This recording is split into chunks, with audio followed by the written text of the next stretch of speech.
have such sights to show you.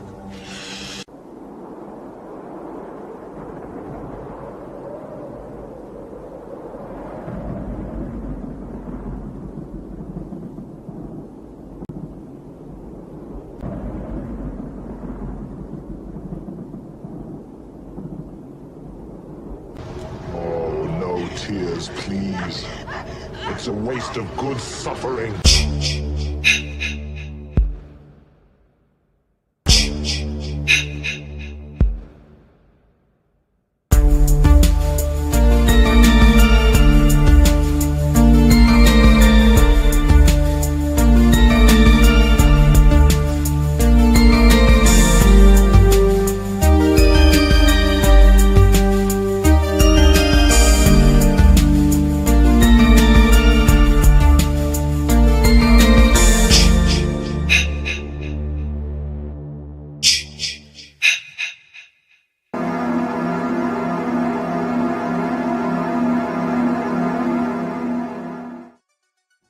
Hello and welcome, ladies and gentlemen, to Tuesday Night TerrorVision. I am your host, the one, the only P-double-D, Pete Daddy Dollar, joined by my great friend, co-host extraordinaire, gasp!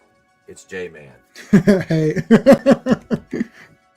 And we are joined by special guest tonight, a great friend of mine, also from Super Shogun Wrestling. That's the right. one, the only, he is the Orator, Jesse. Yeah. If you know me from Shogun JLC, of course, too. Correct. I started to accrue all these monikers. It's all right, man. You collect them. You collect them like stones in the Infinity Gauntlet. That's right, baby. All right. It's good to have you on, brother. Yeah, it's great to be here. We've been talking about doing this like forever. It feels like, basically. Yes, and I'm like, finally, we can make this happen. And I'm about to.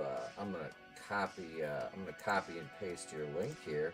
And we're Oh, gonna I put the link appreciate to that. your channel right here in our chat, so you guys can go on over and subscribe. If you go ahead and I want you to talk about your channel. I don't want to. You go ahead and tell the folks Oh, what goodness. you do. Well, thank you. Yeah, so I've been running my channel it's coming up on 3 years now. And I tell firsthand accounts of supernatural scary stories. So they always have supernatural elements. It's not like true crime or someone broke into my house or something like that. It's always ghosts, demonic activity, stuff like that. And I collect them from firsthand sources who swear that they happened to them. And then I basically retell them. Originally, it was kind of like around a campfire. It was sort of like that feel. And now I'm in my new office. I have like a chair and stuff like that. So it's more of like a den feel. But always the same stuff. Firsthand true accounts, long form storytelling. It's, it's supposed to be an alternative to a lot of the stuff you see out there, no sleep podcasts and stuff like that. Mm-hmm. Basically, it was like I made something that I wanted to watch. I was always looking for really good, scary stories, and I felt like I had to listen to 10 bad ones before I got to a good one. Right. So.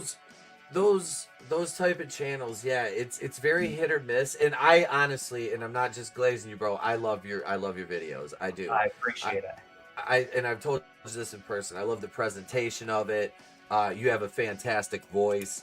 So, and you're so enthusiastic with your narration, and your storytelling is wonderful, which is probably why you're such a great commentator as well. But no, man, I do. I really do. I enjoy the content. Well, I appreciate it. Yeah, it's like right now it's just a hobby. At some point I do hope it obviously takes off and stuff like that. But I just love it. Yeah, I love the storytelling. I love the editing, all of it. Yeah, the editing is something that I wish I still had more time to do. And it's such an art form, like I get to edit my promos now, that's what I used to do, my long form videos, and now it's promos, but I just enjoy it. It's like molding clay, like a video, and that's the way I look at it. And speaking of looking at things tonight, folks, you're here. Let me hang on a second. I need to adjust here. There we go. We got to get the comments up on the screen here. Say hello to our wonderful chat. and all of my channel members and Patreon supporters, which I've got about 3 uploads. I know, guys, I didn't get an upload last week.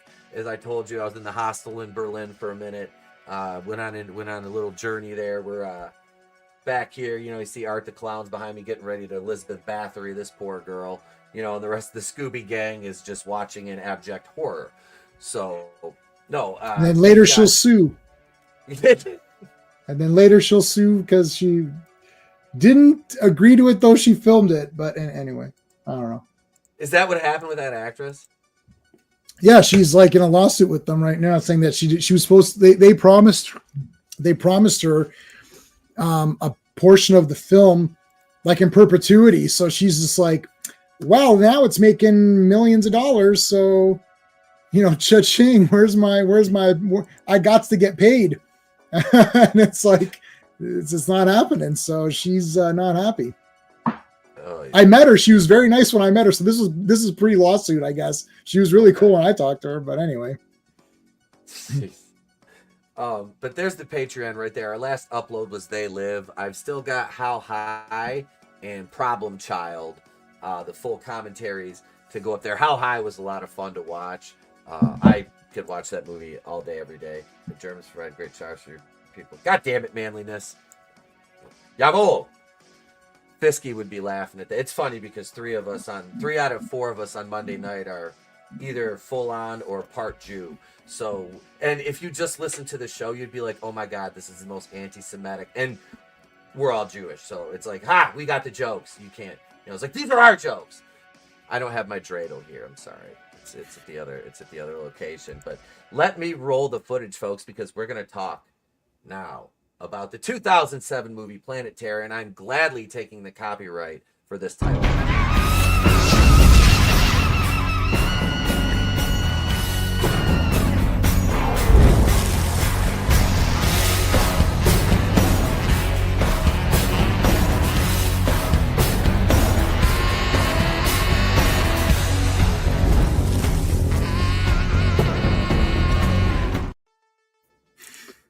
Oh, baby. Gotta love it. It's still like prime Rose McGowan right there.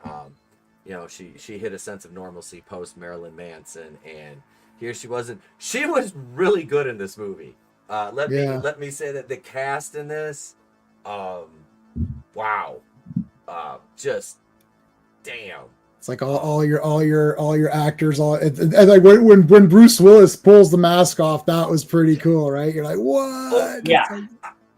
Yeah, I was like, what? Whoa, what? John McClane? Wait a minute. Like, yeah, that was that whole scene with the military. And then I gotta look up the actor's name.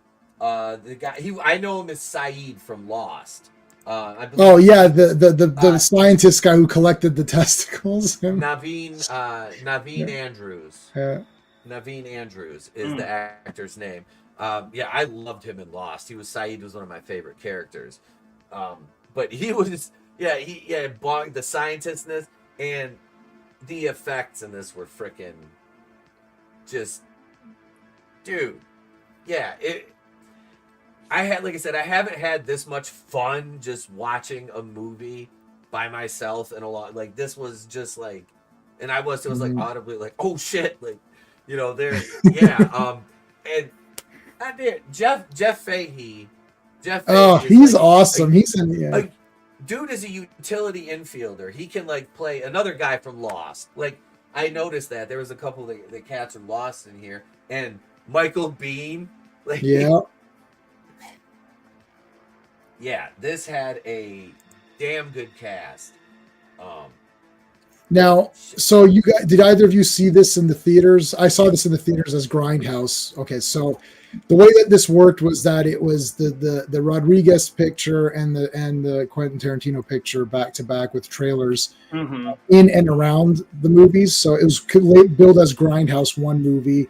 You got you did see the trailer for Machete in this movie, and I own both those movies. And I got obviously the Machete. Oh yeah, I was gonna show you. I showed Pete earlier. I had to go dig all this crap out, so I got a figure of her, obviously the Blu-ray, and I also have the soundtrack. I have the CD soundtrack. So I was pretty, and for Death Proof, I've got like a Death Proof wallet. I don't know, I bought all the Grindhouse stuff that came out. I was like, let me just buy everything. I never got the Kurt Russell figure. I don't think they did a figure of him, but I got the Machete figure, and I got both those on Blu-ray as well. But anyway, yeah. So it was you got the trailers. You didn't get to see the SS. I don't know if you guys know the Ilsa movies, but there's a series of movies called Ilsa something something, and it's like She-Wolf of the SS, Tigress of Siberia. I own 3 of the 4. Anyways, but that is a trailer as well. It's like She-Wolves of the SS or something like that. Machete's a trailer. Thanksgiving Day, I think, was a trailer. What other ones? I don't remember all of them.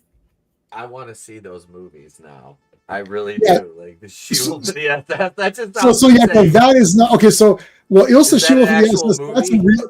Yeah, that movie is a real movie. That just came out on 4K, but I'm not going to upgrade it because whatever. But yeah, those are like, they're really exploitative, like soldering irons into the right. So it's yes, maybe not.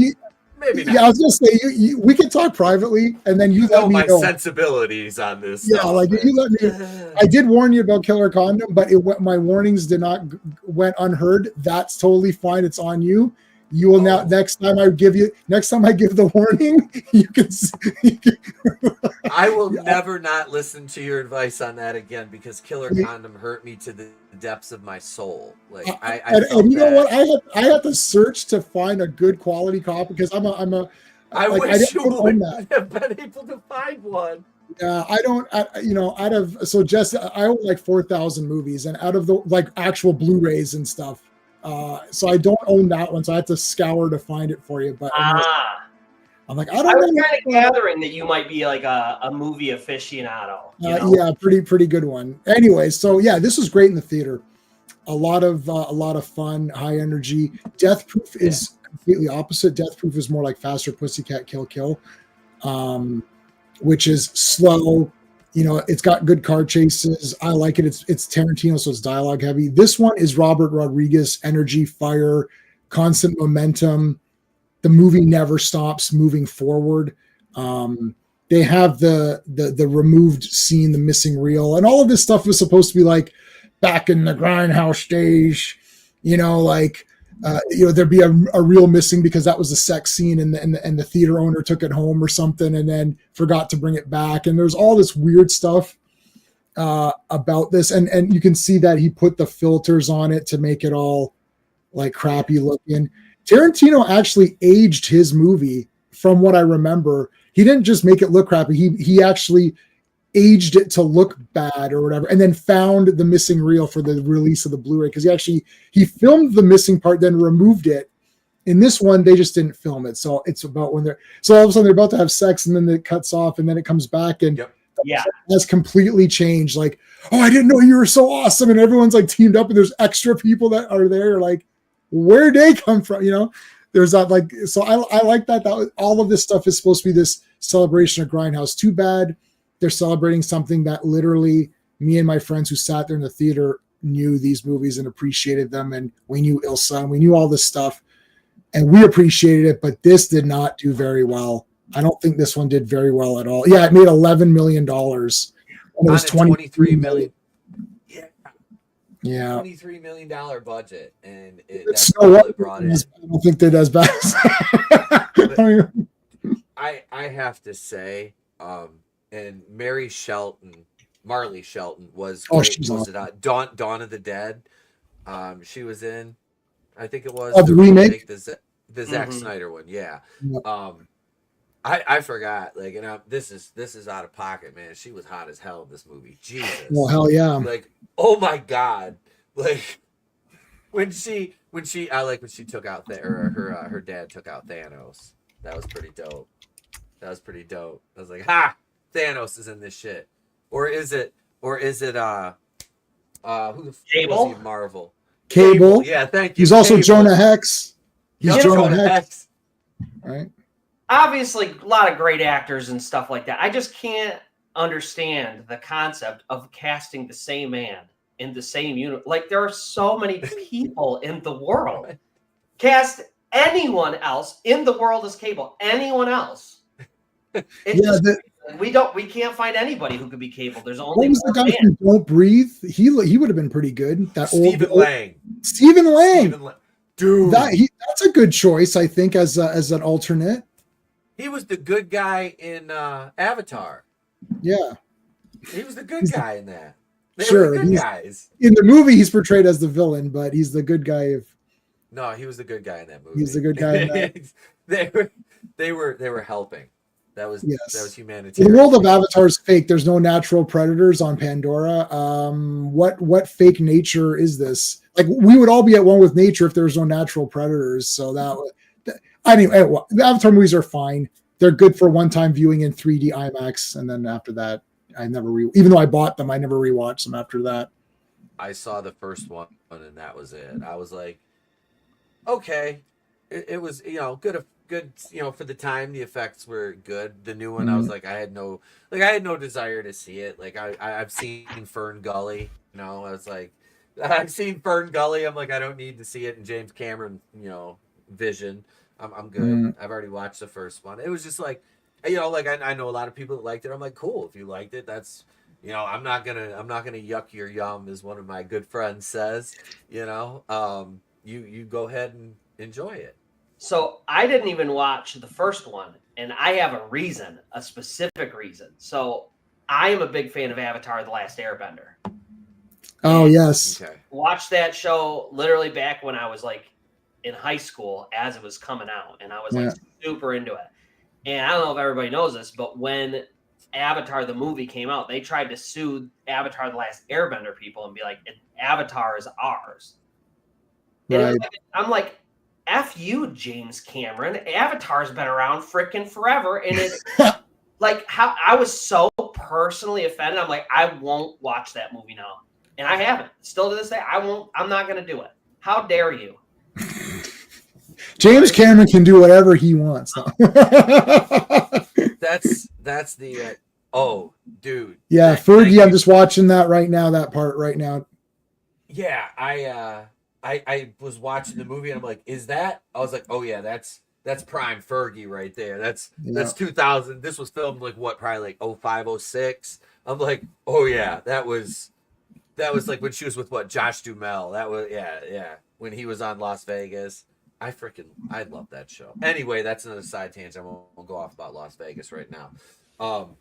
The scene, I love this, everything about this movie, the way it was shot. Like I said, the cinematography in this was another thing of beauty. And having been doing, episode 77 of this show, and watched as many horror movies as I have, and the way that I watch them when I started reviewing movies now, it's like you pay attention to more. And like, I can honestly say, I can't name that many cinematographers, but like I can say that Dean Cundy's work is some of my absolute favorite, just because of his work with Carpenter. And I love John Carpenter's movies so much. And I really look at this, and we watched Intruder. I don't know if you've ever seen that one, Jesse. Mm-mm. It's a horror slasher that's set in a grocery store with an overnight crew. Heck yeah. And Sam and Ted Raimi are in it. Jennifer Estevez, like it's got Danny Hicks. Have you seen Evil Dead 2? You've seen Evil Dead 2, yeah. So Danny Hicks, the guy, not Bruce Campbell guy, right? Yeah, he's in it. He's basically the main. I mean, is it a spoiler? Whatever. I won't spoil it. You're right. It's such an off the wall movie. But there's so many scenes in it that are shot and framed so beautifully. And that's the way I kind of looked at this one, is I'm just like, the framing, like the shot right now where I'm at of like Bruce Willis, just they're looking up at him with the pock marks bubbling on his face. Yeah, that's cool. He gives that little wink to the scientist Saeed. I'm just going to call him Saeed because I can't remember his character's name again.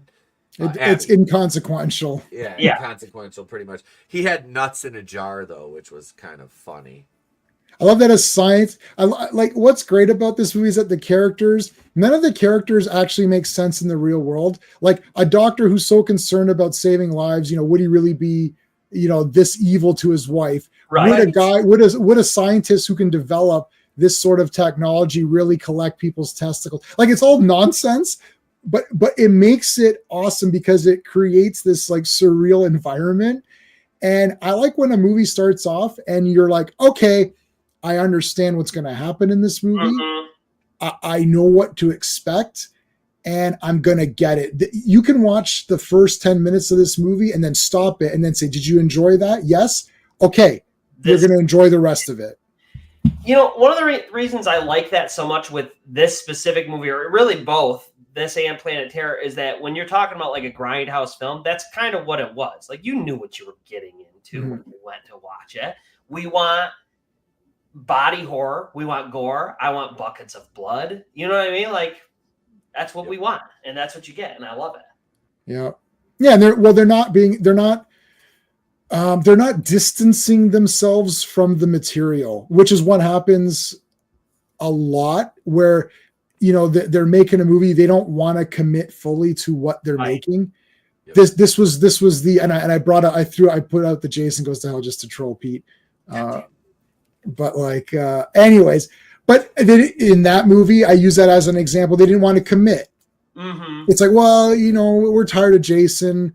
We want the name Jason, but we don't want to really go full out. So we'll still give you some kills, but it'll be this like, you know, we're trying to, what they sometimes refer to as heightening the material. Like, we're going to make it a bit better, but really you're not. This is the James Bond thing where now it's like, oh, there'll be this big character arc. James Bond doesn't have character arcs. He is a character that we follow to create action and suspense and thrills. He's not a character that should be having kids and then, you know, continuing on. It's like Indiana Jones. He's an archetype character that we follow on adventures. It's not a family person. You know what I mean? Anyways, but this movie, they understand what to do. It's like, have a bunch of cool characters, and you don't want them all to die. You know, it's funny. A lot of them die, but some of them you're like, oh man, I like, you know, they're all going to die because it's a zombie movie. So you know, they're all toast. So you're watching for who's going to make it, how they're going to die for those that don't make it. And every part of that is satisfactory. Like, every part of that is great. That guy, everybody has a cool death. They explode. Because they're all juiced up with that fluid, every shot, guys explode. It's like, it's like, whoa. Yeah, it is. And you know, to go back to that, when you go in expecting something and you don't get it, how frustrating is that? Like, how silly would it be to go into this movie expecting that, and then it's none of that stuff? You'd be like, what? Yeah. You know, you go to a James Bond movie, you want to see a suave man, you know, womanizing and killing bad guys. You come here, you want to see, you know, sexy women dancing and zombies, and you get all that. That's how I rate these movies too. I rate by expectations and then what is delivered. Like, you said, if you said, use this you can use this as your analogy in talking to others. You go to a steakhouse, you sit down. Oh, I'd like to have a steak. They bring it out to you, and it's like they brought you chicken. It's like, I came here for a steak. We're out of steak, and you eat the chicken. You're like, God damn, that was some good chicken. Yeah, but I came here specifically to get steak, and I didn't get it. I don't care if what I ended up getting was decent. That's not the point, right? Like, even that's if it's a decent movie. If it's a piece of garbage movie, then you came to get steak and you got shit. But, you know, right? That's it. Can we just talk? What was Thanos and Anna Green Gables? She was in Little Women. Marley Shelton was in the Little Women show. Their son, when he's in the car and she's like, if anybody comes near the window, you squeeze, and she's gone 2 seconds. Bah! Goes in there, he shot himself, and it's like, God, I knew that was gonna happen. As soon as I thought it was gonna happen sooner though. Like, she goes walking away from the car, it's like 1 Mississippi, 2 Mississippi, 3 Mississippi, bang! It's like, God, it just blew his whole ass face off. Like, I love this also has the very classic film trope of injuries that only affect you when the plot needs them to. Yes. Isn't that okay? So Marley puts her hand in, she broke her, she's effed. How is she later on? Shit. Right. Later on, she's doing something. I broke this finger. It still has, it's been a year and a half where I broke the tip of this finger here, right in this knuckle. It still hasn't even. So it's like that's a year and a friggin' half. She busted her. I'm like, oh, she's screwed. That's but it's that, only, right. yeah. But Yeah, so it's only for that scene to make it tense, and then after that, her arms are kind of still like numb, but then she's fine, right? It doesn't even matter. I love it. to set this up for the chat, if you guys haven't seen this movie or haven't seen it in a long time, so what she does is, Josh Brolin, her husband, she's like the anesthesiologist. Mm-hmm. So he has her numb up a patient. So she talks about the different anesthetics as her little friends, and she gets that used on her hands. He numbs both her hands so her wrists are just like this. And so when she gets away, she takes her wrist because she has no motor function in her hands. It's just like a T-Rex, just running around like this. And she wedges her hand. She's got this like Cadillac Eldorado, so it's got the steel. It's an old one, steel handle. Wedges her hand in, and then uses her heel, the toe of her shoe, to push in the button to open the door. And she slips on the pavement and snaps her fucking wrist. That's how she broke her hand. And then later on, they're just mysteriously, it's fine. I'm like, okay, I was kind of thinking the same thing, Jay. I'm like, all right, so the plot needed her hand to be okay so she could do this cool shit she does when she's shooting the syringes and has when she comes with that M16. Goddamn, girl. Goddamn, she knew what she was doing with that M16. I don't care if I'm wrong, if it's an M4, correct me, but I think it was an M16. But yeah, her character was like, she was always like a badass, you know what I mean? And this is the thing, like, hey, you don't like strong female characters. I'm like, hell no, her and Rose McGowan were like the stars of this shit. Like, Freddie Rodriguez was good, but like Rose McGowan with the freaking, was that an M60 with a grenade launcher for a leg? Yeah, how does that function as a functionable? Again, it's fantasy, it's fake, it's just for fun. It's for every decision is made to be cool or gross. That's it.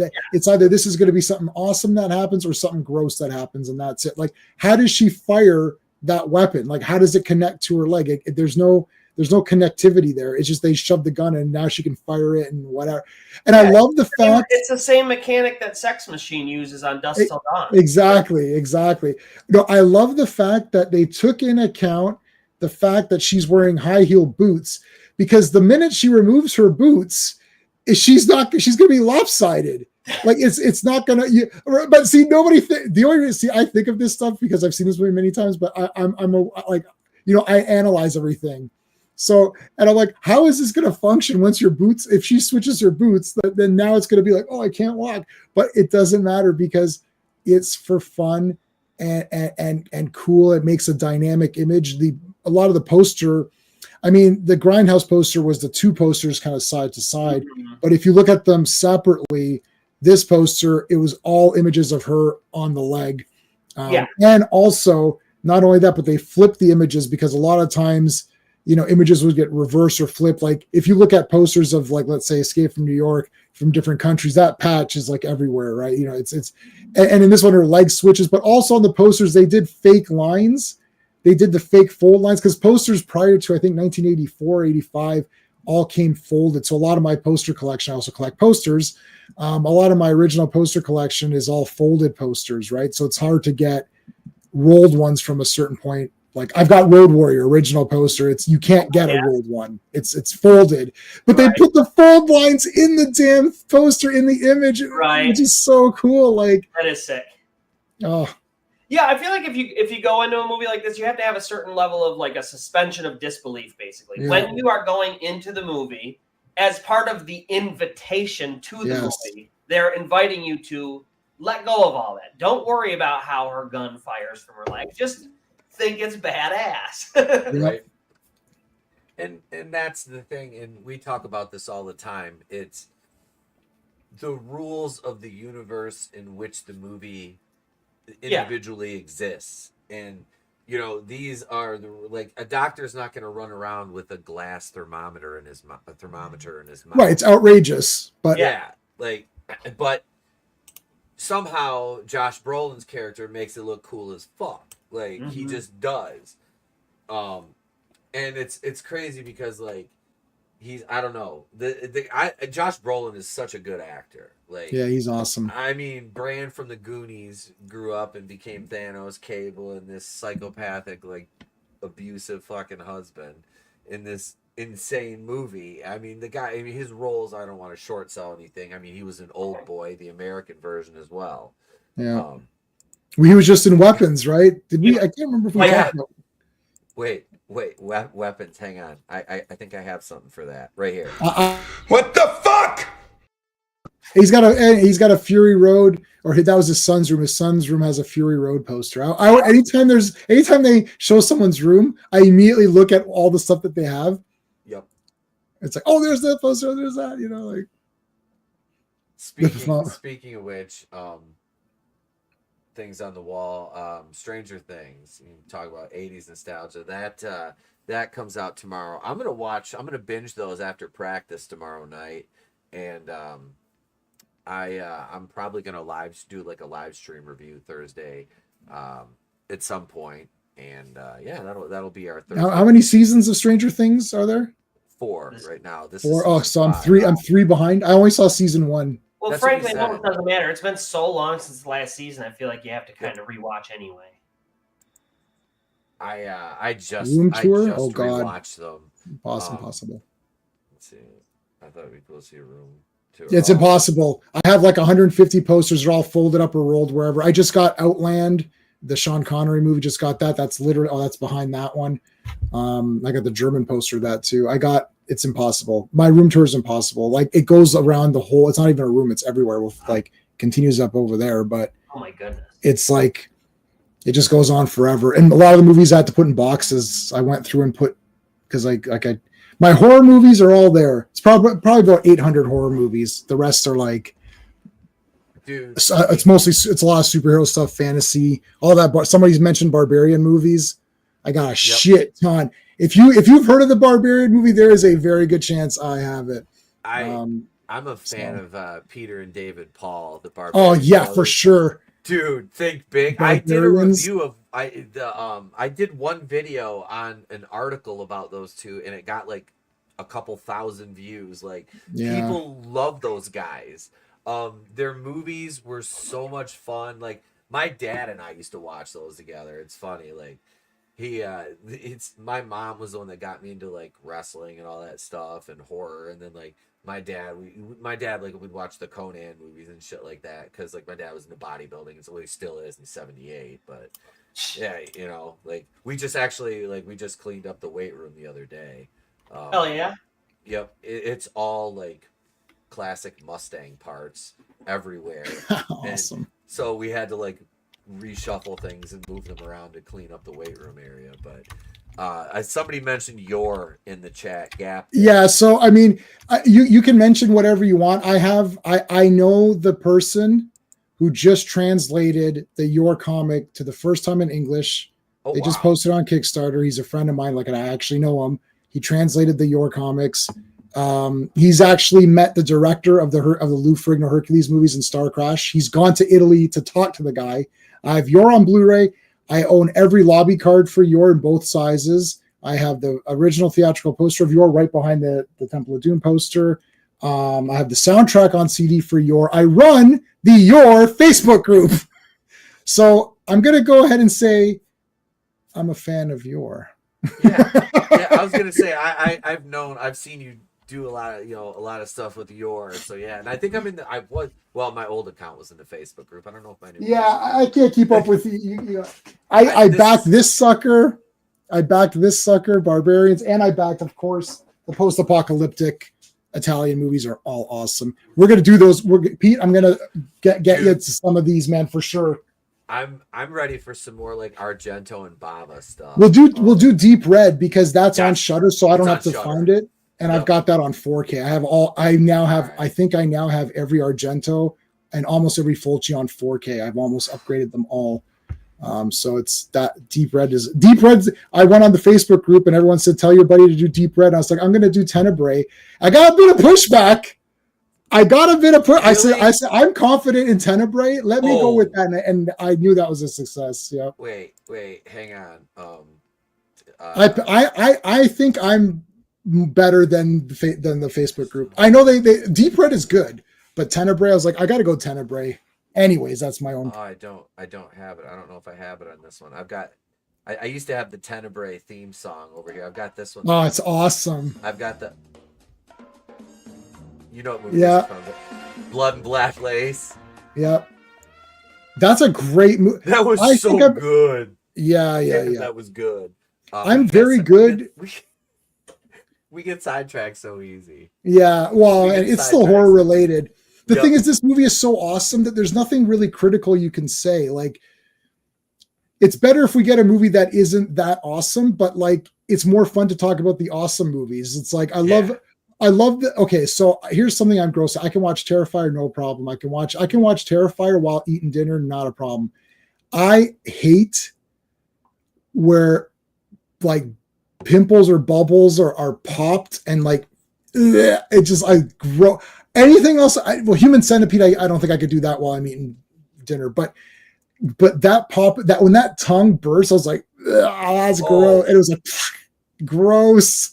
Gross. I was eating dinner while I was watching this. No. I made a nice tuna, a couple of packets of that, like lemon pepper tuna, and some lettuce and some other vegetables. I love tuna. I just had that today. Oh, absolutely. Little chicken bacon ranch dressing on it. Threw that in for some extra calories. And yeah, man, I'm sitting here eating and I'm watching all this shit while I'm like, it wasn't. Now, Terrifier, I don't know if I could watch that while I eat, especially the bedroom scene in the second one.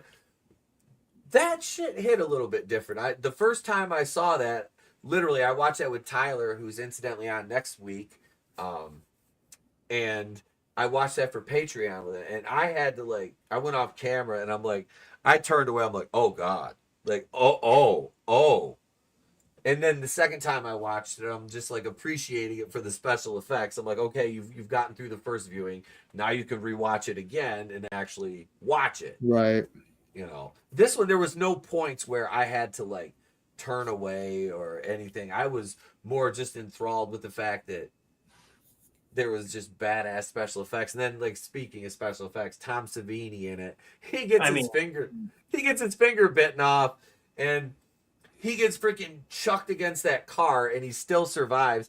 He finally, when he died, they ripped him into 4 pieces, and I'm watching him get ripped apart going oh, that's cool how they did that. Oh, all right. I want to see some behind the scenes on this. It was just a cool, he got such a badass death scene.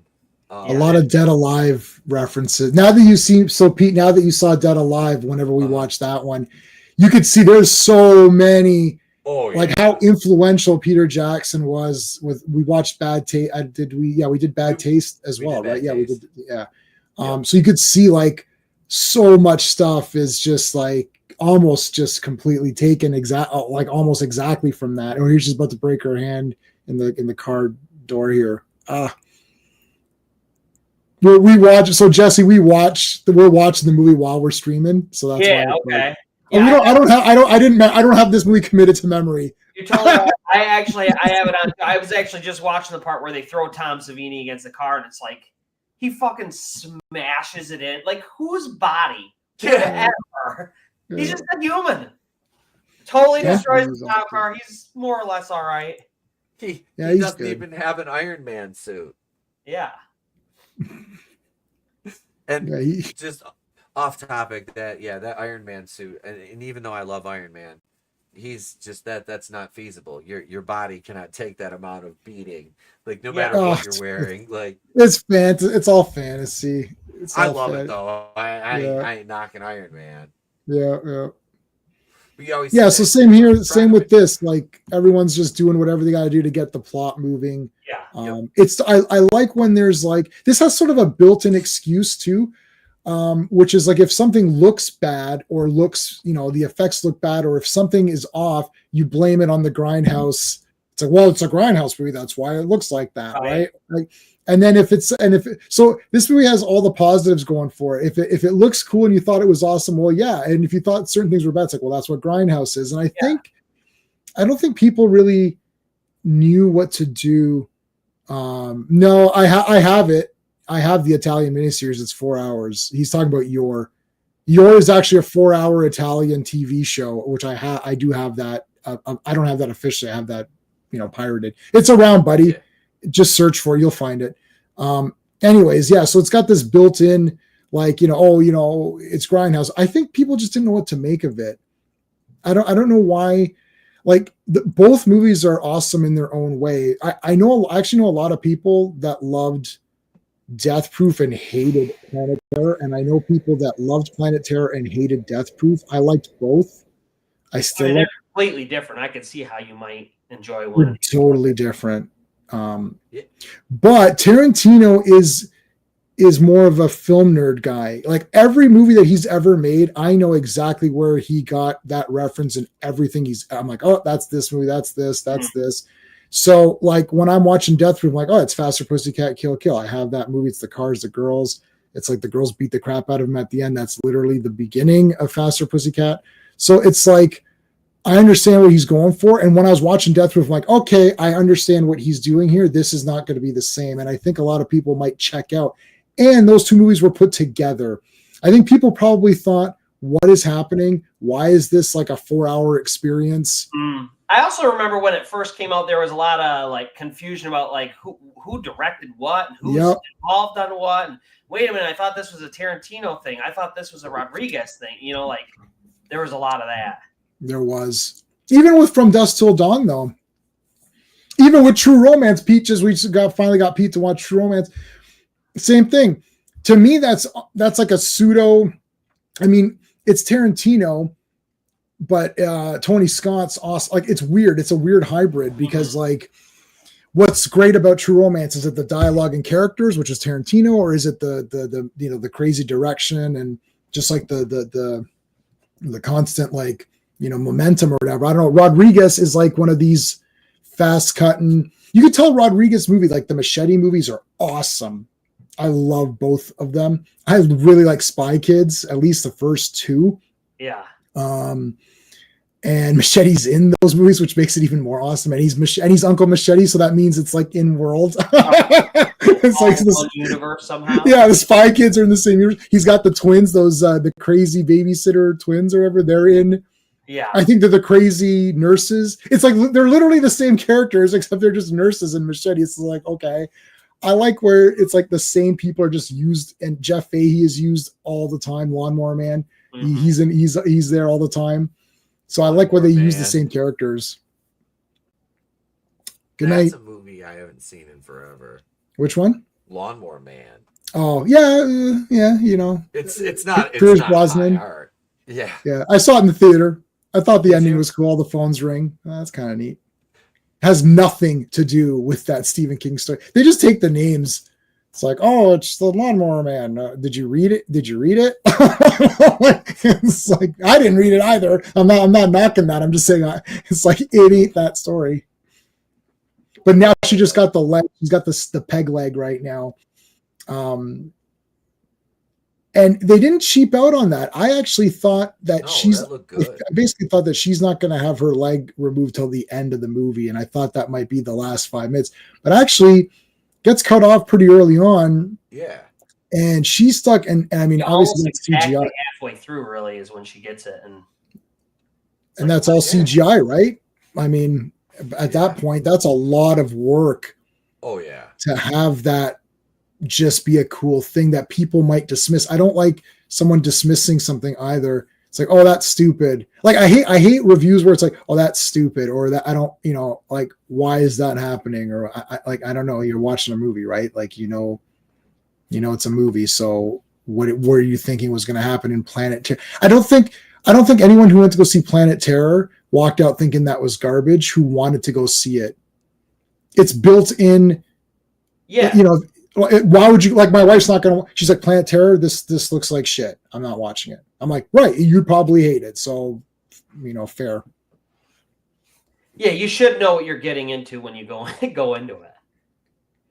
Oh, the kid, remember the kid? Okay, so I'm at the kid's going to shoot himself. That was that like actually kind of hilarious? Because it was it was like, now kid, don't play with that. You're gonna shoot yourself.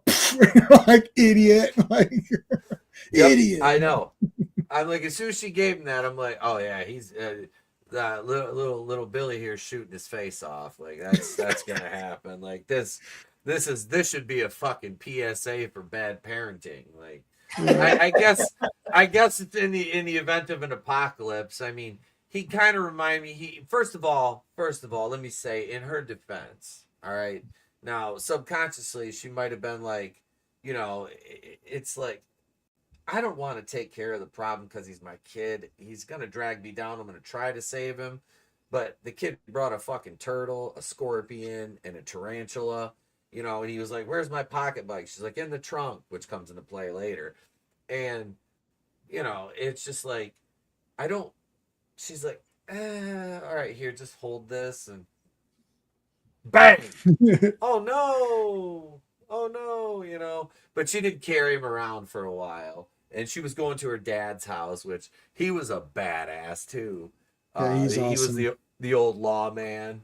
Yeah.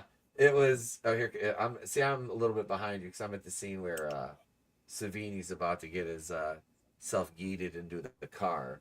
Oh no. Well, so I don't know exactly. I'm at 57, so I may have jumped the gun. He hasn't shot himself yet. This is where he goes, the all or nothing box or whatever it was, or the last resort box, or I can't remember what he called it. And then it was he just deputizes. Okay, you're all deputies. Well, what is like, I love that, like, the character, like Michael Biehn, is still attached to the law.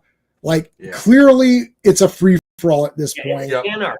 It's anarchy. Yeah. You don't need to. He's still trying to follow some sort of like semblance of humanity. Like, well, I don't want you to have a gun because you're a criminal. Like, okay, dude, it's over. Like, we're in. Give me a break. Now that you got to watch, Pete. You got to watch. I know you couldn't make it for our stream for Assault on Precinct 13, but really, I promise you got to watch that, because a lot of this is now from Assault on Precinct 13. This entire section is all Assault, where the criminals got to work together and all that stuff. The original, not the shitty remake. Well, it's not that shitty, but it's kind of shitty. Actually, it sucks. It sucks. But yeah. Anyways, a lot of that's from this. I will watch that, because as soon as we're done here, I'm going to work out. And as soon as I'm done working out, I'll throw it on, because I've got it on one of my flash drives. I'll watch Assault on Precinct 13 tonight. I love it. It's one of my favorites. It's very slow. The first 40 minutes might seem slow, but power through it. There's some shocking things that happen. And once you see all the characters, all the characters are so great, man. The criminals are great. Napoleon Wilson's one of the best. Bishop, like, all the guys are awesome. Anyway, screw that. I'll go put it on the TV and make the old man watch it with me. Yeah. Dad. Oh, yeah. Yeah. Oh, yeah. I think he'll dig that. Yeah, for sure. I think he might. Yeah. But oh yeah, here we go. Yeah, she's giving him the heater right now. Yep. Now I've got it up here now too. Yeah. Oh, so we're all about the same place here then. Yeah. So 59 minutes, 17, 18, 19, 20. There. All right. Cool. Marley Shelton was supposed to come to Niagara Falls, man, and then she canceled, so I didn't get a chance to meet her. It would have been good to talk about this one. I just missed. I don't know. I don't know what happened. She canceled or postponed. They say postponed, which doesn't mean shit. It's like, okay, you're not coming, right? Like, what does that mean? Postponed for what? It's not like it's like the 3 days from now. It's like it's going to be next year. You postpone to next year. What does that mean? But yeah. Oh, oops. And I love how she's in. This is another movie trope thing. Nobody ever changes their outfits. Like, she's stuck in the, like, I love it. It's like, get tactical. Like, you think it's like, okay, we've got to, like, get all tactical. And I do love where there's that deputy woman. She all of a sudden, this like kind of like sexy deputy chick shows up, and you're like, whoa, where were you? And then she was there earlier on, but now she's got like she cut the bottom off here. She cut the sleeves off. You're like, whoa, wait a minute, where were you earlier? And it's just like, that's in the missing reel. What is like a cop maybe or something? Tall, like, gorgeous brunette, and she's got it like it's either I think it's an M16. And yeah, she cut her shit like up to here. I'm like, that's not practical, but I like it. Right. Don't let me stop you by all means. I see what you're doing and I endorse it. I'm like, it's not very practical for a apocalyptic wasteland, but you know what? It's an okay outfit. But neither was Humongous from the Road Warrior. I love Just Walk Away. I have a feeling that he probably would have killed them if they walked away, but that's just me. I love Lord Hugh. We actually just discussed this on my last stream. Just walk away. Leave it all and walk away. Yeah, sure. I'll give you free passage to the wasteland. I don't think so. Wes is going to kill them like 1 second after they leave that compound. Anyway. Yep. Oh, I love the slaughterhouse here is great. Yep. I love the barbecue chicken recipe where it's like that he keeps wanting it and he doesn't want to give it to him. Oh, here's the like obligatory vehicle. Like all this, why does this guy have all these kick-ass vehicles now? I love it. This is so great. The mentality of this movie is spot on. Like, oh yeah, here's this badass bike. Like, where did that come? And then Ray rides the little mini one, which makes it even funnier. Bike. Yeah, that's super funny. He looks like one of the Shriners on the little bikes. Michael Biehn was injured in the missing reel, which we didn't get a chance to see. And they have time to have sex, even though there's literally like zombies. It's like, I love it. Yeah, it's time. Look, man. Even with one leg, Rose McGowan, you know what I mean? He's like, I might not make it through this, girl. Conjugal visit, I am a prisoner. Which that was a pretty cool scene where he shot his ankle cuffs off. Shot through the chain. Yeah, that was cool. Yeah, when he was laying on his back and he put his feet up, blow. That was pretty solid. I was like, ooh, that was slick. I like that. Yeah, so what do you guys think? I asked this question on Dead Alive, and I can ask it again here. Something like that example that you just gave. Do you think that that's in a script, or is that sort of thought up while you're there? Because there's so many little things in this movie that are neat like that, where it's like, I can't see them typing that. It's like, okay, exterior night, whatever, zombie approaches, Ray uses gun to shoot the zombie, but also through the chains. Like I don't see Rodriguez typing this out. So I don't know. I like stuff like that where they're coming up with little details while they're there. Yeah, it could be something as simple as like, I need a cool kill here, and then they're sitting there like, all right, this is the setting. What do we do? Like, how could he do it? Yeah, and maybe they had it laid out to where he's all right. Now lay on your back, and he's like, what if it's Freddy Rodriguez? He comes up, okay, so he goes, I've still got the ankle shackles on. So what if, as I'm shooting, exactly, shoot through the shackles at the same time, or maybe the director, whatever, Robert Rodriguez caught it and said, wait, what if we do, I think it's kind of one of those things. Like, I almost look at these scenes like they have an idea of what they want to do, but it's like putting together a match. You're like, there's pieces that you're always going to adjust on the fly based on the situation you're in, and I think that very well could be one of those little things that they were just like, yeah, this would be cool. Let's have him do this because he shoots. Why does he shoot this guy? Why does he shoot up? Why does he put his legs up? Because they needed a reason for him to get rid of his ankle cuffs, so he shot through. Right. And he put his. All right, he's in these cuffs. We know he's got to get out of them somehow. How do we get him out of them? Right. Yep. Yes, that's neat. I don't think that happens a lot now because of either just time constraints or CGI usage. When you're using CGI all the time, famous example of the Star Wars films, the later ones, where it's all CGI, you can't get cool shots because nothing's there. There's no physical objects to interact with. Like nobody's picking shit up and doing stuff with it. It's just like nothing. Pretend this is there, and then you act across a tennis ball or something. But like versus like there's actual practical things happening where guys are standing around and like, okay, you can do this, you can do that, and it's all there. now they're making love, and like the big stick goes up. That's super funny. Yep. Missing reel coming up. Yeah, it's like, yep. I saw a screening of Texas Chainsaw Part 1, like original, and it burned at the end. As Leatherface is swinging his thing, it burned for real in the theater. And we're like, whoa. And they're like, well, that's the last print you guys are going to, that's the last time that print's going to be on there. That's wild. Yeah, that was crazy. And it pretty much looked like that. Like the way they're showing it. Like I was like thinking, I'm like, why are they doing this Grindhouse effect on? I was like, oh no, it really did burn it. We're like, holy crap. Yeah, what are the odds? At least look at the fire here. Yeah. This looks like Night of the Living. This is exactly Night of the Living Dead, right? Like, look at that. Yeah, the shot from behind, the way they shuffle, everything about it, the lighting. Holy cow! It's awesome. Yeah, I think this movie costs too much. This is a problem. Even with smaller budget movies, this movie costs too much for the audience. And it was, Terrifier, just to use as an example, is sort of the right path. It's like, make it really low budget. Use your pocket, go to your bank, withdraw all your cash, make a movie. Okay, it does decent. Okay, take that money, get a Kickstarter going, earn a little bit more, make another one, really amp it. Like Part 1 of Terrifier is a fun movie, whatever. Okay, Part 2, really amp the fuck out, like really push that as far as you can. Then that makes tons of money. Now you can do basically Terrifier 4 or 5 or whatever they're going to do. He can make anything he wants. Just like Saw. Saw 1 costs like $1 million. First day, it makes like, 8 million, or opening weekend, it made like 8 million. Like, well, there's 8 more Saw movies right there, there. Yep. This movie, they put so much time, effort, money, production value.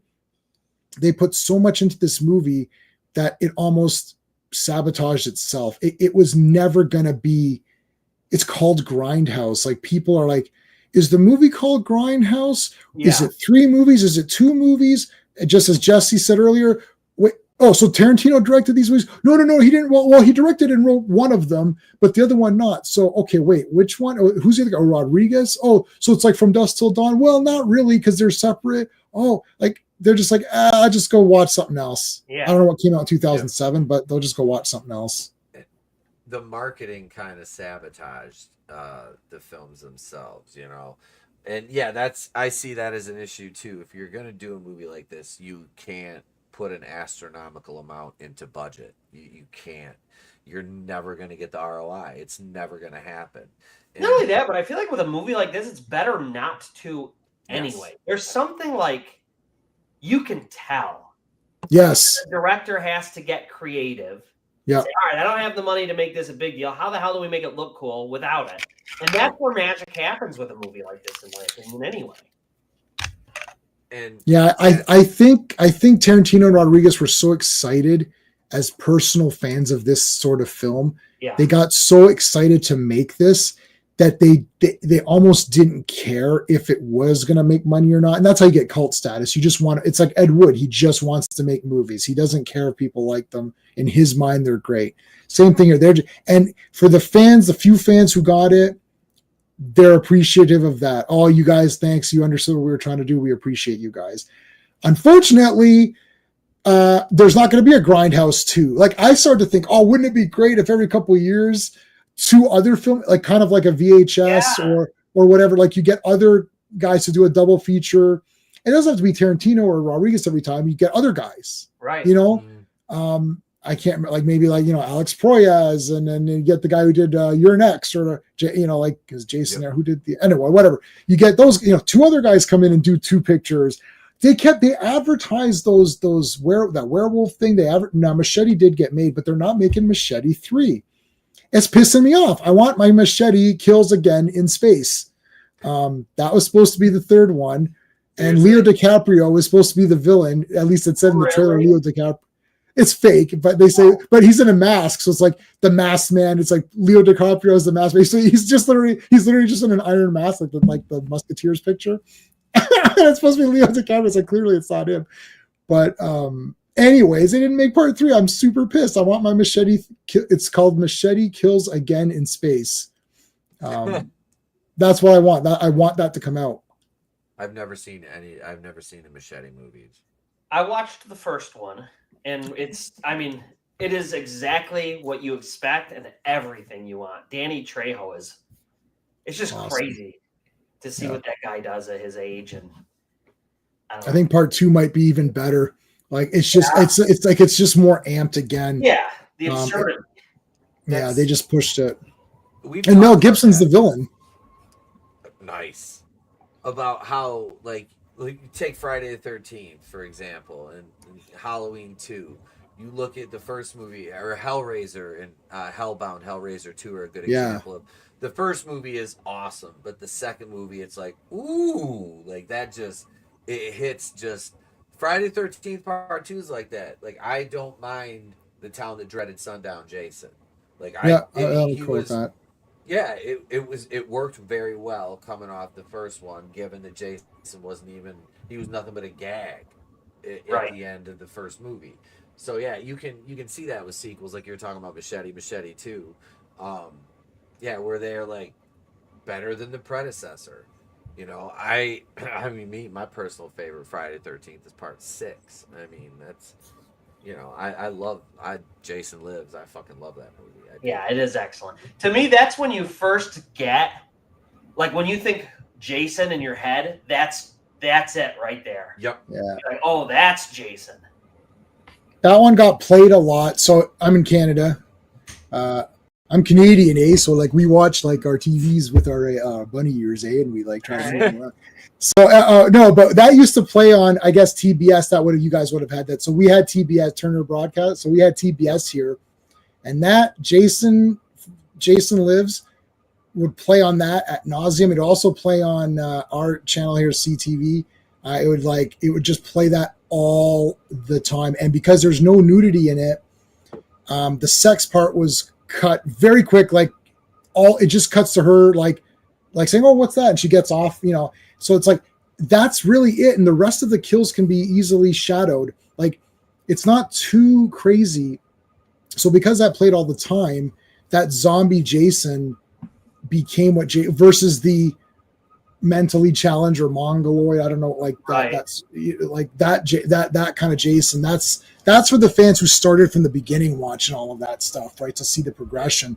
But basically, zombie, like Frankenstein monster Jason, is what everyone thinks of, right? It's like Freddy is all the Universal characters got redone in the 80s as Freddy is Dracula, right? Jason is Frankenstein's monster, like is the Frankenstein story. So all these movies kind of got redone, you know, as modern takes or whatever of these creatures. But like, that's the one that everyone knows. That's what you think of. Even for the Jason mask, which you've got the Nintendo, the NES version there, which I think is really neat. And I still have that game, and I did beat it. And then it says but it's not over yet, and you have to beat it 3 times. That pissed me right off. And then I see guys on YouTube beat it in 3 minutes. I'm like, right. They speed run it. Yeah. They speed run it. Yeah, that game, the music in that, and then Jason popping up, that scared the shit out of me as a kid. Yeah.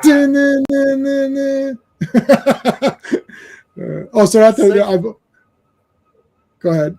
Oh, it was such a cheesy thing, but it was so much fun. Like, they had a Halloween video game on. I never saw that. It was on. I put it in a video I did a couple years ago, like just some clips of it. I can't remember if it was like Atari or. Yep, I'm looking at it now. Oh God, it's terrible. A Halloween game for the next PlayStation, where you are Michael Myers and. Yeah, the new Halloween game coming out looks gorgeous. It does. Like, oh man, I am excited about that. Yeah, that's one, and they're coming out with a Hellraiser game too, which I think it's single player. Which I'm not like, if I'm playing online, like I like to play like multiplayer, like games like that.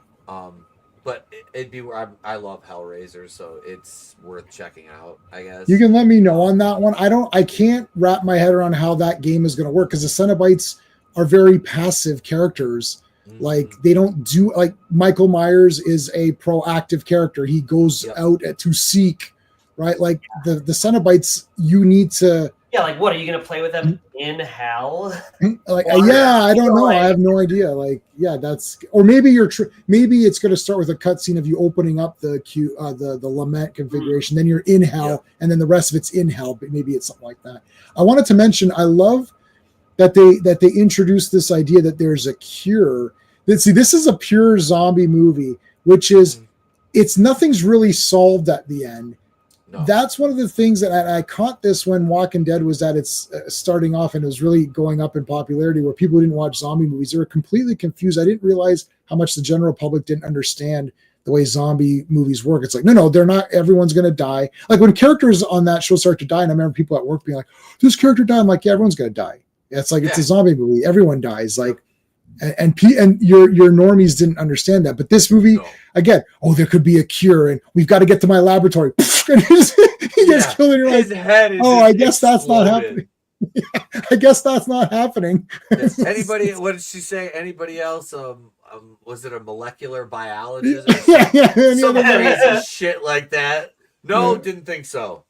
Yeah, I love it, and then I love when Tarantino. So he's got the two ladies, and he wants to have fun with them, and all of a sudden his manliness is melting off, and he's pretty unconcerned about it. Like you're like, he's like, I'll just have to make it quick. But it's already off. Like one piece is already. They just show it dripping down. It's like, like how is it? If he sucks that gas, is it going to come back up? Like I don't know, or does it just heal him back? Like I don't know how that's going to work. It retracts back. Never mind. No, I don't know, but I don't know the physiology of it. I'm not a doctor. I just stayed at a Holiday Inn Express one time. It's basically just like nonsense. It's nonsense science and nonsense medicine. This is technobabble, right? Just, the trioxin gas. It's like, okay, I don't know. Like, sure, okay, I guess that does things. Like, whatever. But there would never be a part two. Too much. What's that? If you start to look into any of that stuff, I can't do it, or I start to get angry. Yeah. I'm like, either do it or don't. Like, don't mention if it's not real, or why'd you make this fake thing up? You know, It's so strange. Like, I guess to me, it's one thing if it's not. Like, I guess it's different because this is a zombie outbreak. Totally, like, okay, whatever. Anything could be here, I guess. I guess I find it especially atrocious when there is a real thing. And I'm like, science explains this. What is this? Right. This doesn't make sense. Yeah. I like that they're just like, no, he's sucking it in. They're doing the they're putting it in there because it's supposed to be there. That's what I like about it. Like they basically, like Rodriguez and Tarantino collectively went through what are all the Grindhouse things that happen in these types of movies. Well, there's this, and there's always some dumb thing which, you know, and that is how they're playing it off. And I think if you're, I don't know about the Rodriguez fans. I don't know what I don't know what came out first. I'd have to look at Rodriguez's film. Let me pull that up. Actually, let me take a quick look. I think I did see El Mariachi when that came out, so I think I was with him from the beginning. I saw El Mariachi, Desperado, 4 Rooms. Oh yeah, I didn't think that was that good. From Dusk Till Dawn, Faculty. Yep, I've seen all this. Spy Kids. Once Upon a Time in Mexico. Yep, Sin City. So I've seen almost everything he's ever made. Okay. And I'm trying to look at so when did this come out? Planet Terror. So before that was Shark Boy and Lava Girl. That was a kiddie thing. Sin City was badass. Yeah, so I think and Once Upon a Time in Mexico was like super badass. Okay. So Rodriguez had a pretty good steady kind of films going here. But I think this one, they probably thought, oh, this is silly or weird. You know what I mean? Like this is him making a fan movie. This is almost like a fan movie. And then Death Proof for sure. Because if you're going with Tarantino, like I thought some people like, oh, we saw that Death Proof. It's like, what the hell was that? Was that Tarantino? What was going on? Yeah. And it's like, but that's because he didn't do all of the Tarantino things exactly. I know you guys were talking earlier about Tarantino doing like the writing, and some people say, well, do people talk that way? They talk that way in his movies, and they talk that way as part of sort of the world that he's building, but they're talking about real subjects. So they're talking about real subjects that people do talk about, but in their own unique way. But I think he got better. like sometimes you watch like James Gunn does this. This is why I hate. This is why I don't like that Superman movie. And James Gunn is every character talks the way James Gunn talks. Mhm. None of them are just like if you watch that garbage Superman movie, like what is the difference between Mr. Terrific and Hawk Girl? Like their like it's the same thing. Like if you close your eyes and you know you're like, well, who said this? I don't know. Versus where Tarantino, I think, did get better at making each person's dialogue distinct to that character as he got better. Because Reservoir Dogs, that's everyone is Tarantino in that movie. Everyone talks like he does, right? And he got better immediately. Pulp Fiction right away. It's like, okay, people are different. Everybody still sounds like they're in a Tarantino movie, but each character is their own character. Right. They weren't really like that. Now, Reservoir Dogs, I own every Tarantino movie. I love and I like Reservoir Dogs. Of course. It's great, of course. But that is as a film nerd guy, that is a criticism of it. It's like, okay, that is like, you know, I can't, like, what's the difference between Mr. Pink and Mr. Brown? I mean, like, whatever. I mean, I know the differences, right. But if you start to go more into his filmography, he gets better and better. Yeah, like if you were to say, like, Mr. Pink, what are his defining qualities? What makes him a character? Right. Different? You know, but you right, exactly. Like I think like, Hollywood, Once Upon a Time in Hollywood, I've seen that movie probably 40 times. I love it. That's my favorite of his. I love that time period too. But anyways, so yeah, but by that point, he's like a master. Like every character is super awesome in their own, you know, in their own way or whatever. Yeah, here's Bruce Willis. Oh, here's how are these gonna get his head blown off here coming up. All right, I'm at 1 hour 20 minutes. I had to pause it. This is by far my favorite part of the movie.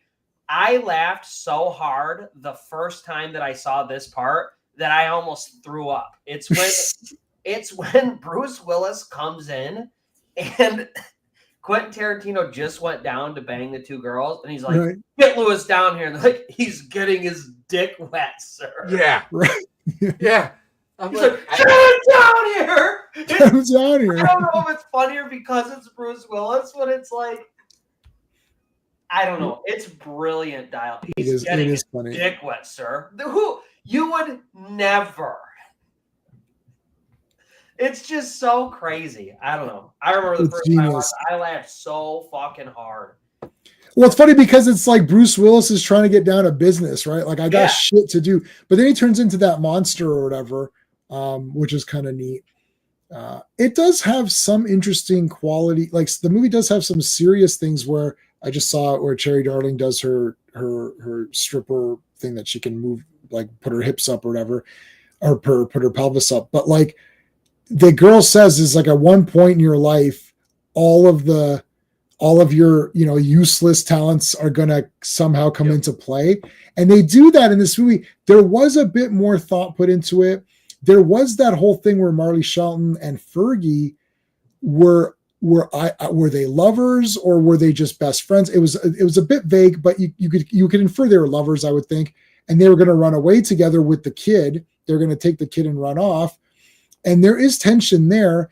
So there's extra plot, or not plot, actually, it's story. There's extra story that we're not seeing on screen. Mm-hmm. So they did try to, you know, do something more than just have schlock. It's not like a pure schlock movie, even though that's what people like. That's what you would think. And I think people just weren't ready. I don't even know if they're ready for it now.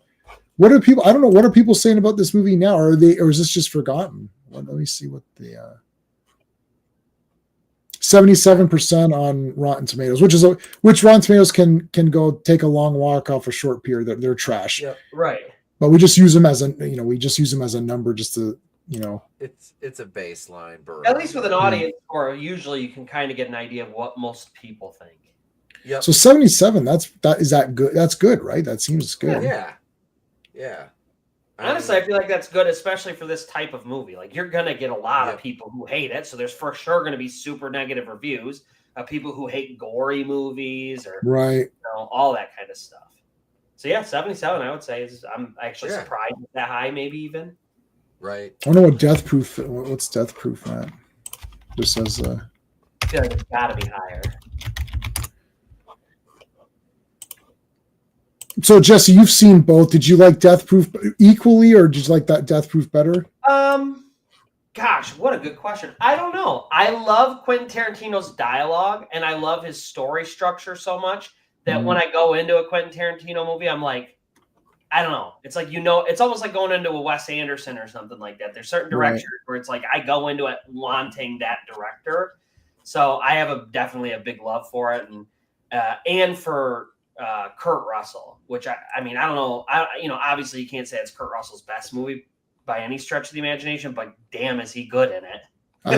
Well, Escape from New York is in my top 5 favorite movies of all time, so I'm going to go ahead and say that Kurt Russell can do if he's in something.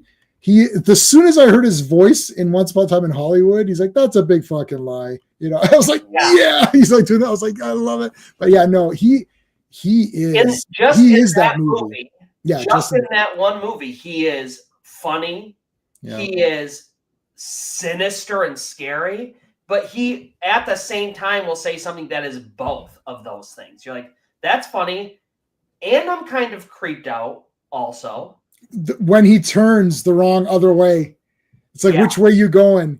And then she says, he's like, "Oh, that's unfortunate because, it's like, we're not going." And you're like, "Oh, because now you're going to get scared." Yeah, man, if you're going left, you might not have been scared for a little while, but now you're scared right away. And then it's like, and then you do get scared right away as the audience watching. You're like, "Oh shit, it's happening."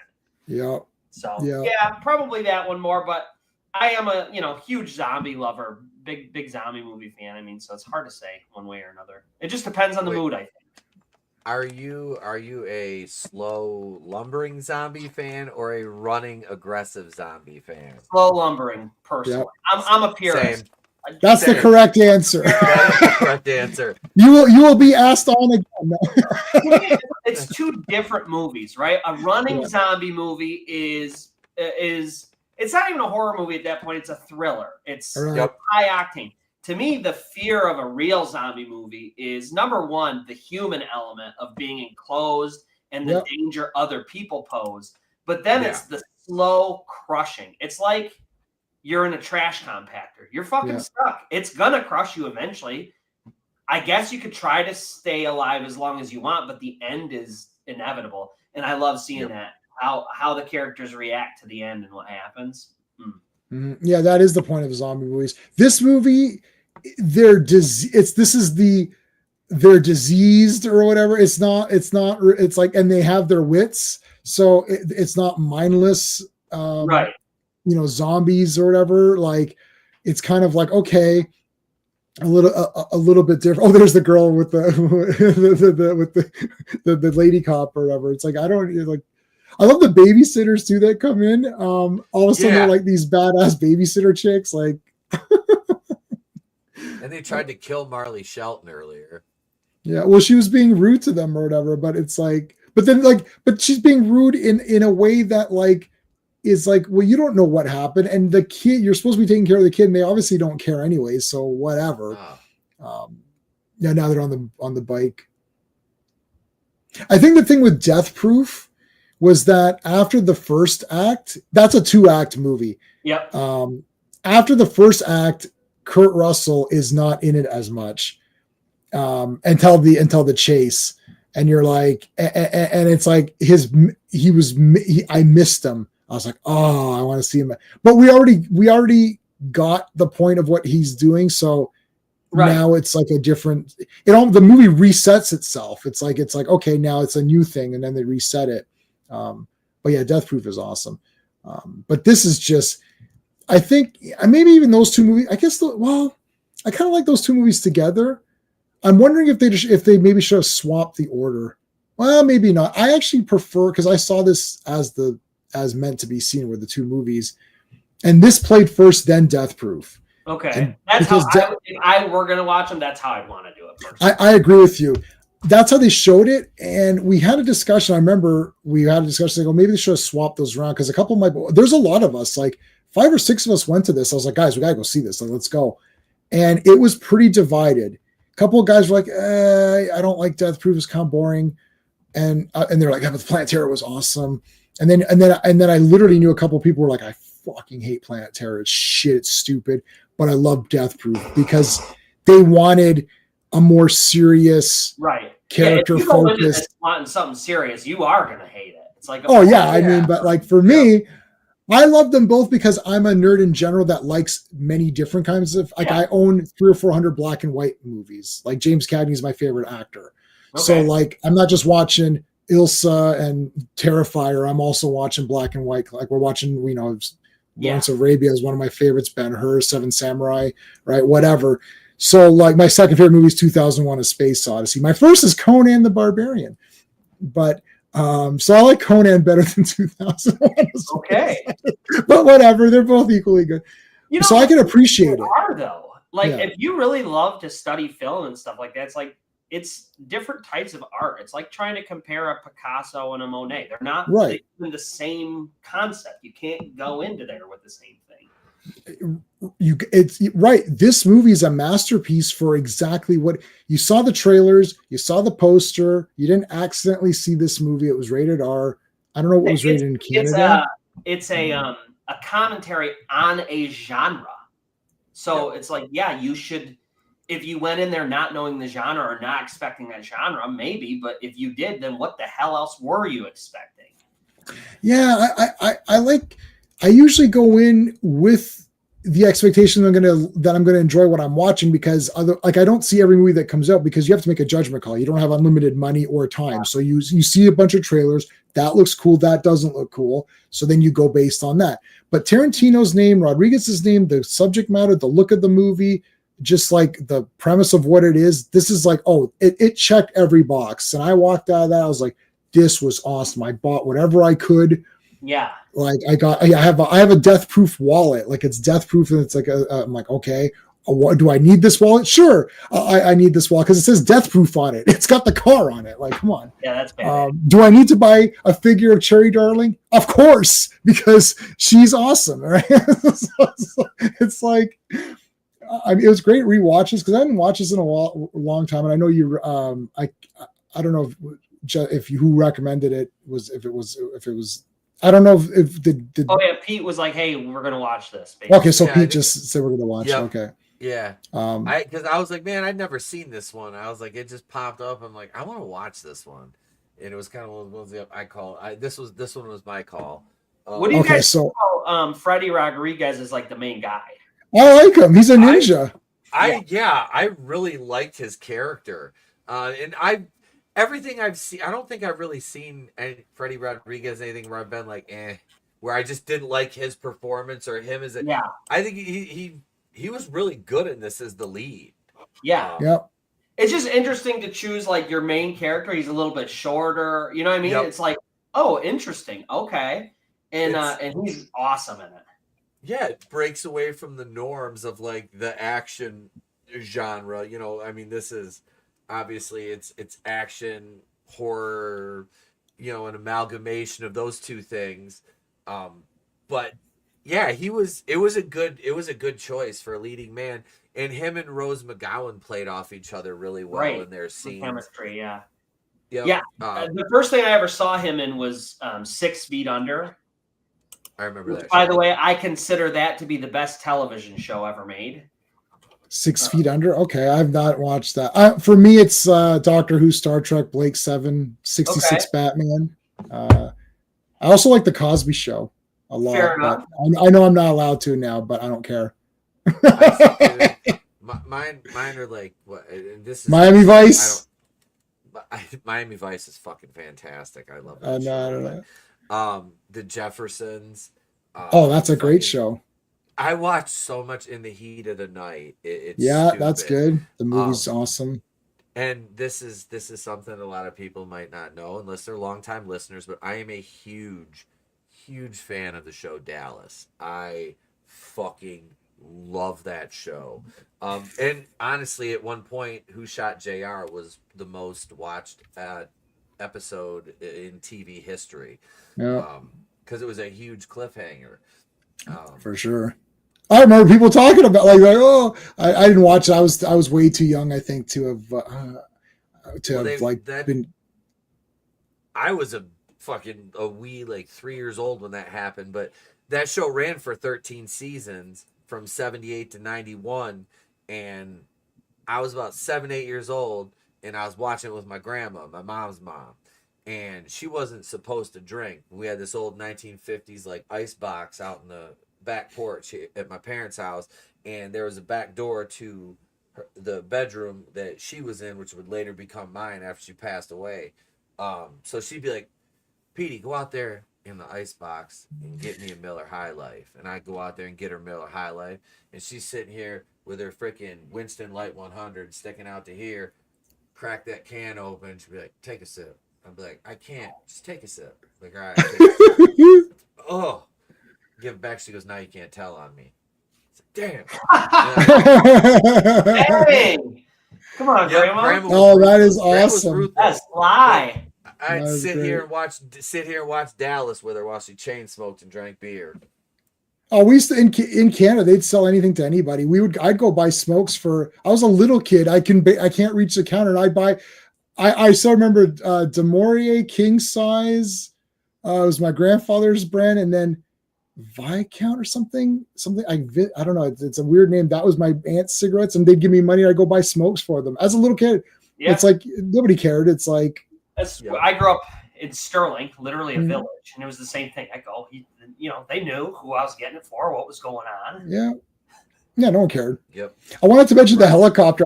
Yeah. You guys, that was awesome. Now I don't know if I've seen that before. I can't remember if I saw it before I saw it on here or after I saw it on here. But that is a badass.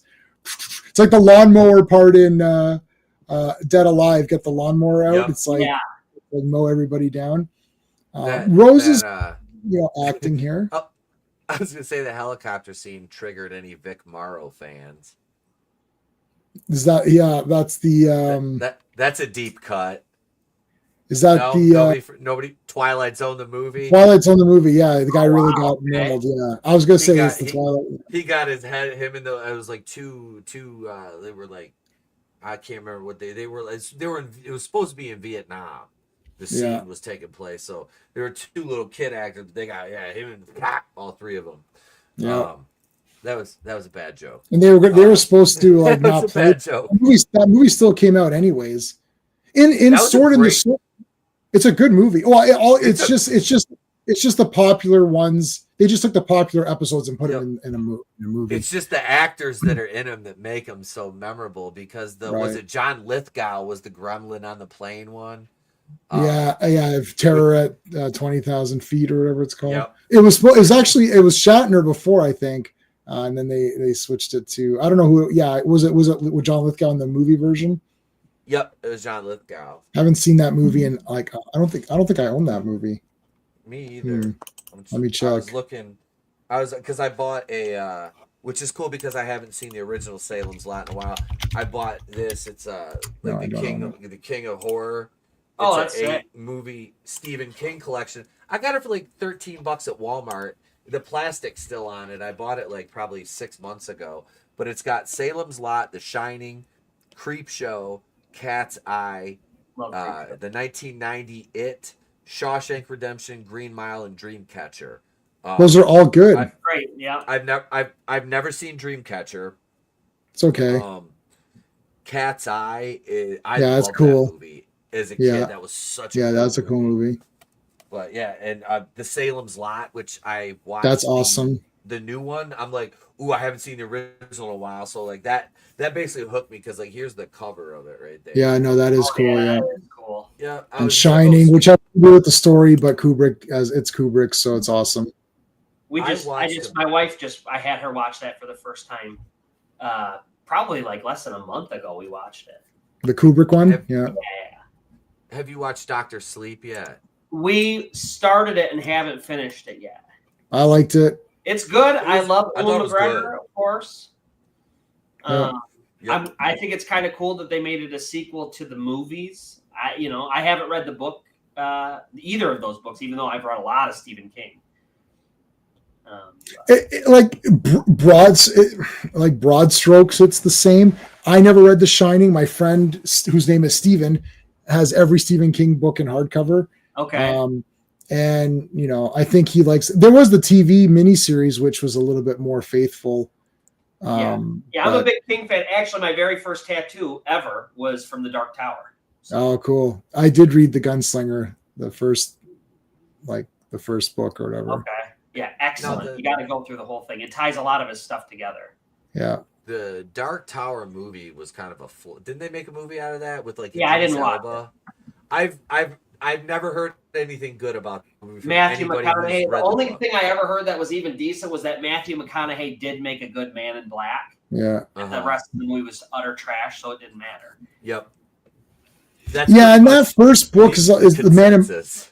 Yeah, the Man in Black is like it's like the Man in Black followed me. Like it's literally him following him or whatever. So Yeah. it's like The Man I in don't- Black fled across the desert, and the gunslinger followed. followed. Yeah, exactly. I don't. There's just some things, not everything needs to be a movie, Yeah, no. right? Like there's just things that exist as what they are, and then that's it. Yeah. You know what I would love to see is cartoon movies, like Sure. adult animation, make a Yep. resurgence. I'm starting to see a couple of them. Like, man, you could do some kick-ass things if people just bought into it. It's still stigmatized as a kid's medium. So Yeah. like when I was watching Ghost in the Shell and Akira, and like I saw Princess Mononoke in the theater, like all these ones that people look at, but oh yeah, it's like I was watching those.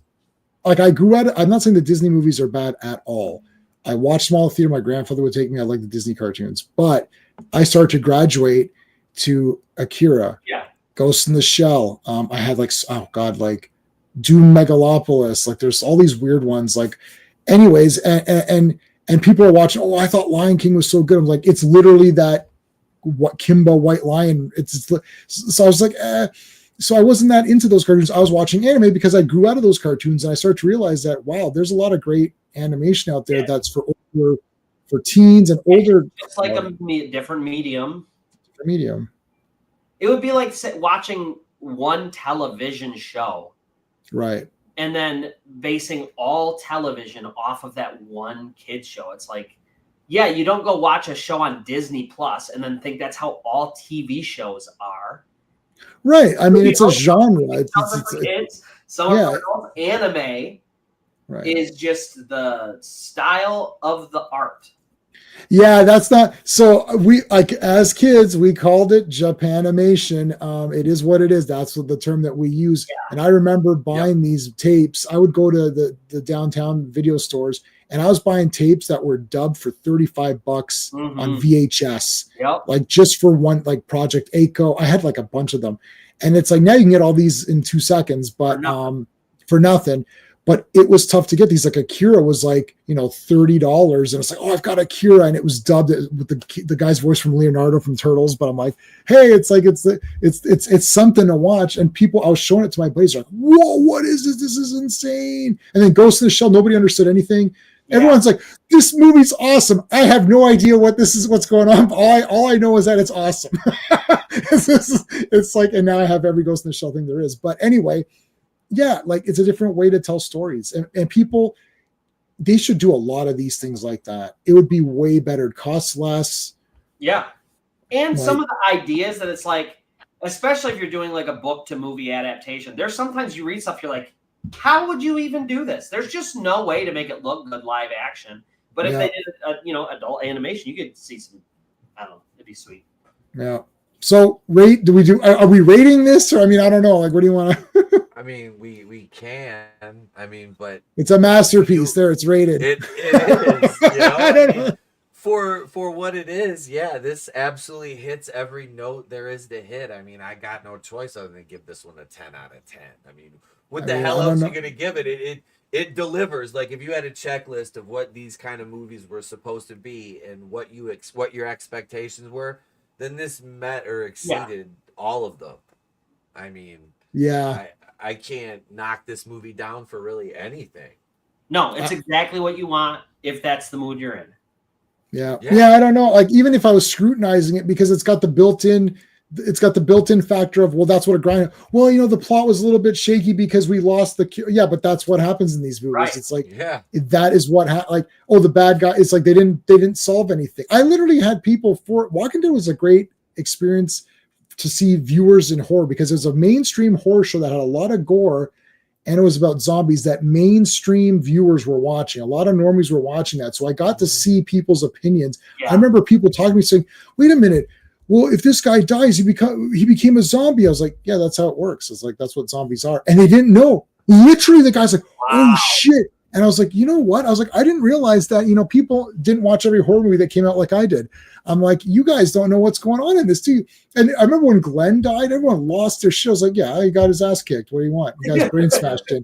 It's like, well, that was terrible. I was like, okay, for further examples, see every zombie movie ever made up to this point now. Yeah. It's like, This is what happens. Like, they're all going to get smoked. I said, maybe Rick won't die because he's the main guy of the show. So maybe he'll stay because it's still a TV show. So they need to have some sort of face of the TV show, right? Like, I can't think of Bill Cosby. If Bill Cosby leaves the Cosby Show, there's no Cosby Show. But Denise left. Okay, well, there's still Rick has to stay because it's his program.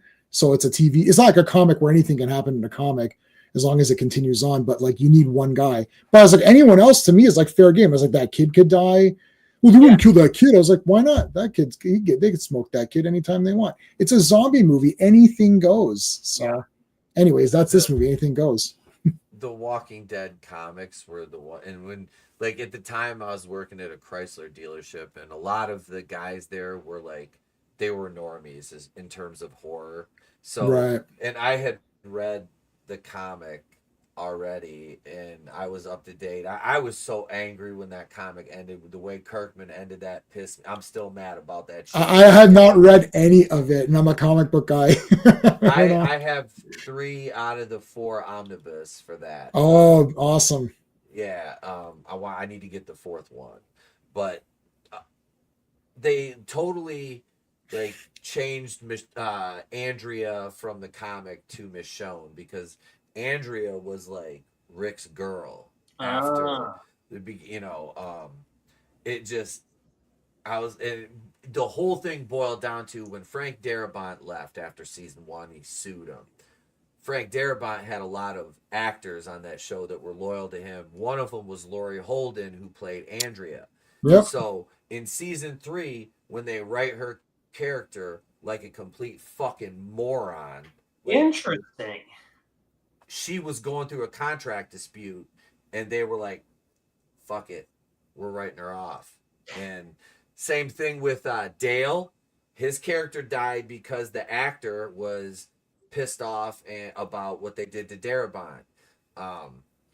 Melissa McBride fared much better than the rest of them because she was another Darabont loyalist, and Carol turned out to be one of the most kick-ass characters in the whole fucking show.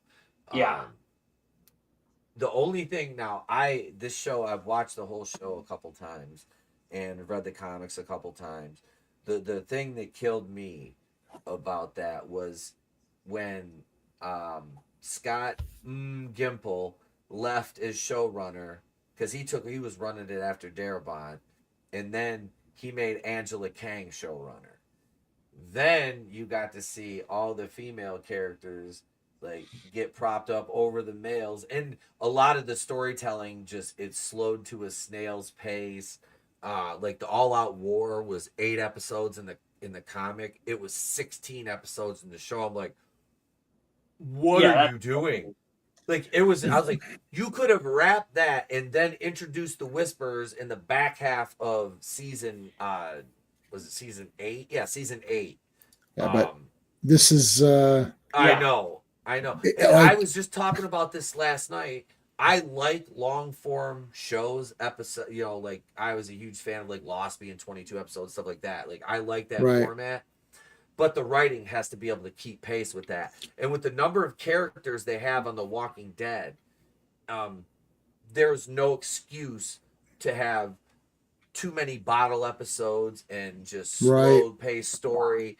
It was just, it got to be, and I got so angry, I quit watching Fear the Walking Dead after the Pine Saw lady, the black lady with the walker on a stick.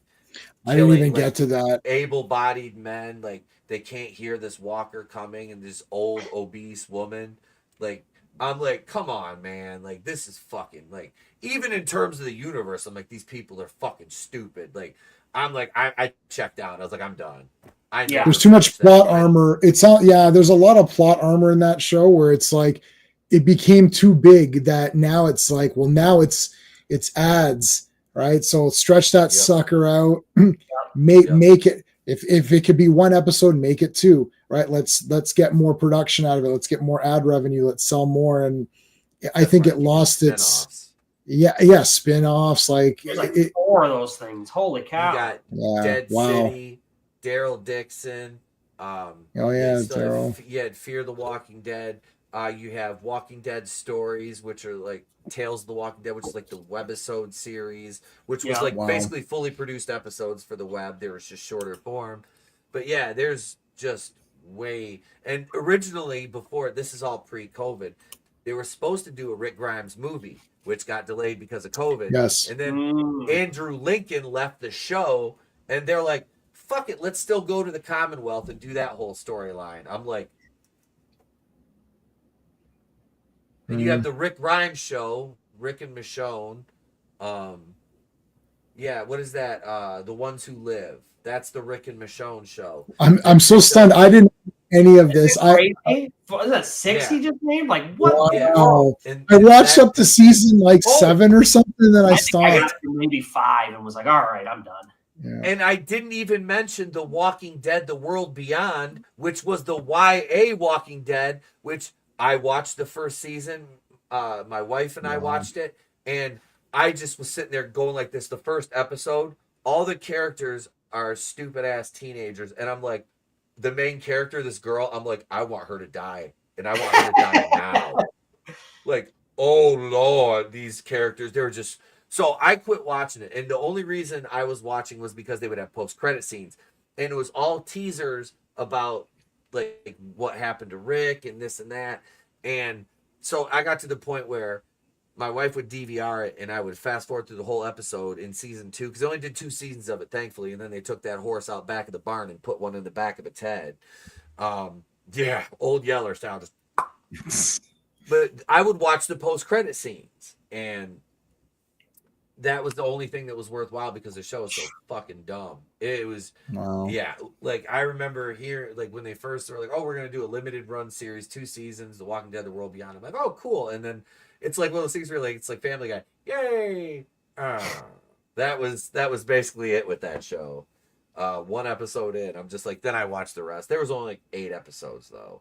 But yeah, that's like way overkill for a zombie, which I think if you've seen a lot of zombie things, like by the time that show had come out, I'd seen so much. So the novelty was that a zombie show on TV that was weekly, that was really cool. That was the novelty of it.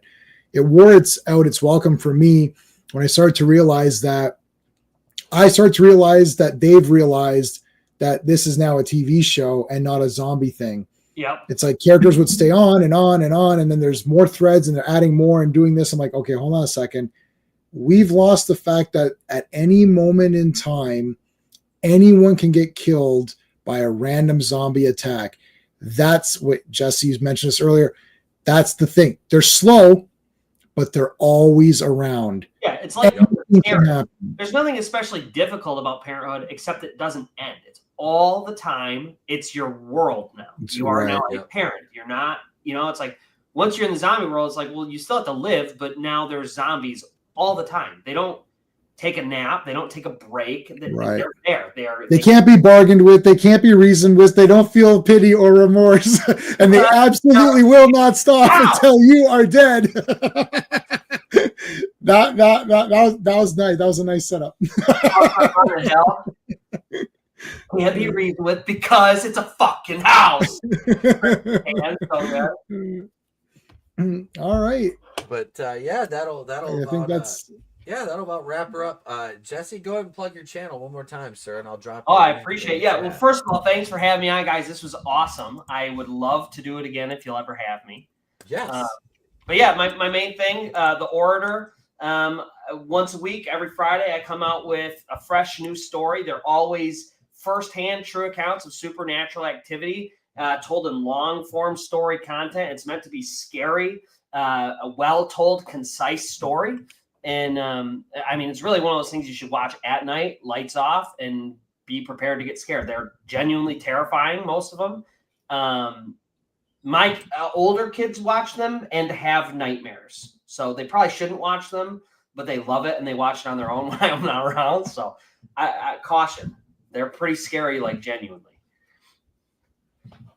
It's good stuff though, man. Like I said, you got good content, brother. You got a great, like I said, your enthusiasm, your presentation, the stories are always good. And I got to get with you because I've had some supernatural experience. And no bullshit, man. I've had some supernatural Same. experiences in my life. So I've had a couple things happen. I'm like, I had something happen once when I was in like a genuine haunted house, and we all knew it was haunted. And one of my good friends lived there, and a billion things happened there. I want to get that story on my channel. And I've had a couple things where I was like, I don't know.